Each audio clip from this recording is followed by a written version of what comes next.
নমস্কার দর্শক বন্ধুরা, আজ আমি অসাধারণ স্বাদের ঝিঙের তরকারি রেসিপি আপনাদের সঙ্গে শেয়ার করছি। গরম গরম সাদা ভাতের সঙ্গে খেতে অসাধারণ লাগে। অবশ্যই রেসিপিটা ট্রাই করবেন এবং রেসিপি ভালো লাগলে চ্যানেলকে লাইক, কমেন্ট অ্যান্ড সাবস্ক্রাইব করার অনুরোধ রইল।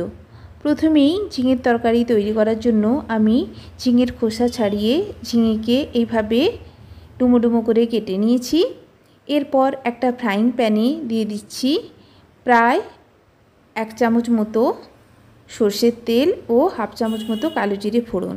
ফোড়ন থেকে সুন্দর গন্ধ বেরিয়ে এলে দিয়ে দেব কেটে রাখা ঝিঙে। পরিমাণ মতো লবণ, হলুদ দিয়ে ভালো করে নাড়াচাড়া করে ঝিঙেকে গ্যাসের ফ্লেমটা মিডিয়ামে করে ঢাকা দিয়ে মিনিট 2 জন্য রেখে দেব।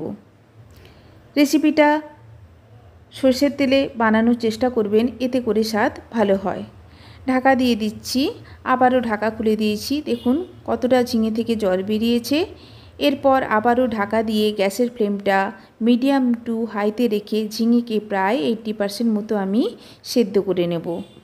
অপর দিকে মিক্সার গ্রাইন্ডারে নিয়ে নিয়েছি 3 চামচ মতো পোস্ত, 6-7টা আমন্ড বাদাম। আপনারা চাইলে যে কোনো বাদাম অ্যাড করতে পারেন। দিয়ে দিচ্ছি একটা কাঁচা লঙ্কা। মিক্সার গ্রাইন্ডারে একটা পেস্ট বানিয়ে নেব। দেখুন ঝিঙে 80% সেদ্ধ হয়ে গেছে। দিয়ে দিচ্ছি মিক্সার গ্রাইন্ডারের বাটা পেস্ট। ভালো করে নাড়াচাড়া করে মিশিয়ে দিয়ে ঝিঙের সঙ্গে পোস্ত বাদামকে বারে বারে নাড়াচাড়া করে মিনিট 2 ফুটিয়ে ওপর থেকে দিয়ে দিচ্ছি 4-5টা কাঁচা লঙ্কা। ভালো করে নাড়াচাড়া করলেই রেডি দুর্দান্ত স্বাদের ঝিঙের তরকারি। গরম গরম ভাতের সঙ্গে সার্ভ করুন, খেতে দারুণ লাগে। ধন্যবাদ।